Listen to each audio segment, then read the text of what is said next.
कभी जीवन के किसी मोड़ पर क्या आपको कभी लगा है कि सब कुछ बिखर गया? क्या रात की खामोशी में आपकी आंखों से आंसू छलक पड़ते हैं और मन में केवल एक ही सवाल उठता है, मेरे साथ ही ऐसा क्यों? आज की है वीडियो आपके उस रोते हुए दिल के लिए मरहम है। हम भगवान श्री कृष्ण के उन रहस्यों को खोलेंगे जो कुरुक्षेत्र के मैदान में अर्जुन के अवसाद को मिटा सकते थे, तो आपके जीवन के दुखों को क्यों नहीं। अगले कुछ समय के लिए दुनिया के शोर को बाहर छोड़ दें और अपनी आत्मा को भगवान श्री कृष्ण के स्वर से जुड़ने दें। आंसू कमजोरी नहीं है, शुद्धि है।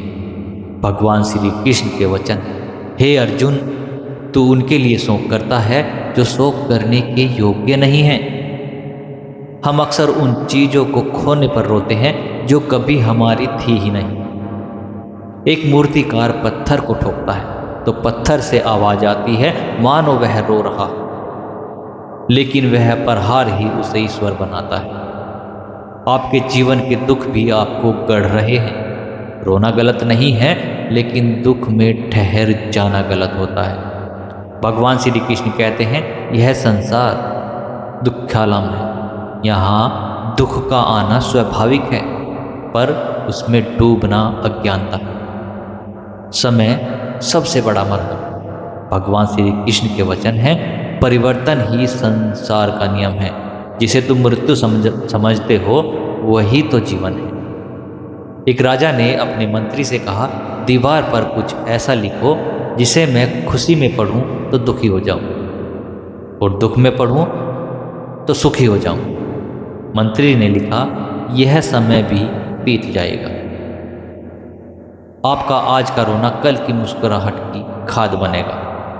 भगवान श्री कृष्ण कहते हैं, जो आज तुम्हारा है कल किसी और का था और परसों किसी और का होगा। जब कुछ टिकना ही नहीं तो उस दर्द को दिल से लगाकर क्यों बैठना। कर्म का विज्ञान और सुकून की चाबी।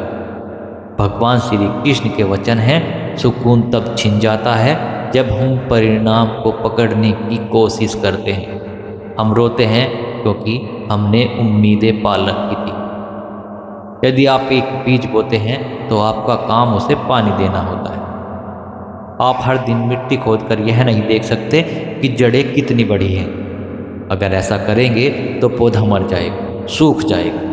अपना सर्वश्रेष्ठ, बाकी भगवान श्री कृष्ण पर छोड़ दें।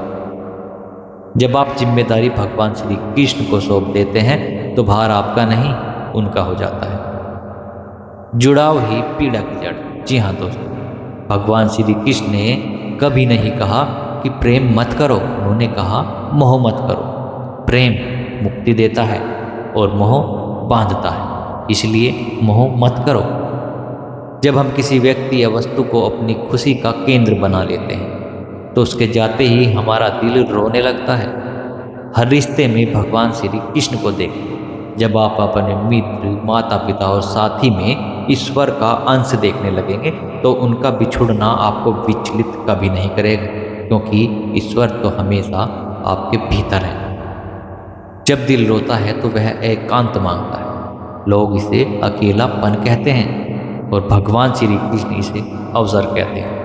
भगवान श्री कृष्ण कहते हैं, अपना उद्धार स्वयं करो। रोते हुए दिल को सुकून बाहर की दुनिया में कभी नहीं मिलेगा। मंदिर जाने से सुकून नहीं मिलता।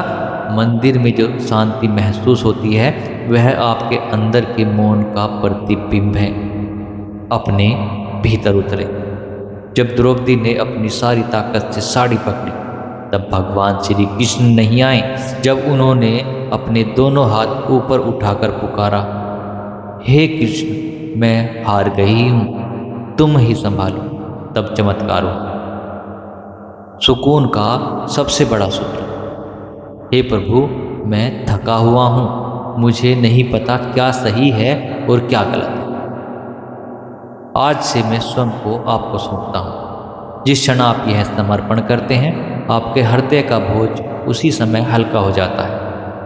तो मेरे प्रिय साथियों, यदि आज आपकी आंखें नम हैं तो मुस्कुराइए, क्योंकि ईश्वर आपको एक नए अध्याय के लिए तैयार कर रहे हैं। भगवान श्री कृष्ण कभी आपका हाथ नहीं छोड़ते, बस हम ही उनका हाथ छोड़कर भागने की कोशिश करते हैं। आज रात जब आप सोएं तो सारा दर्द भगवान श्री कृष्ण के चरणों में रख दें। वह आपके आंसुओं को मोती बना देंगे। याद रखिए, आप अकेले नहीं हैं। भगवान श्री कृष्ण हमेशा तुम्हारे साथ हैं, हर पल, हर सांस सांस।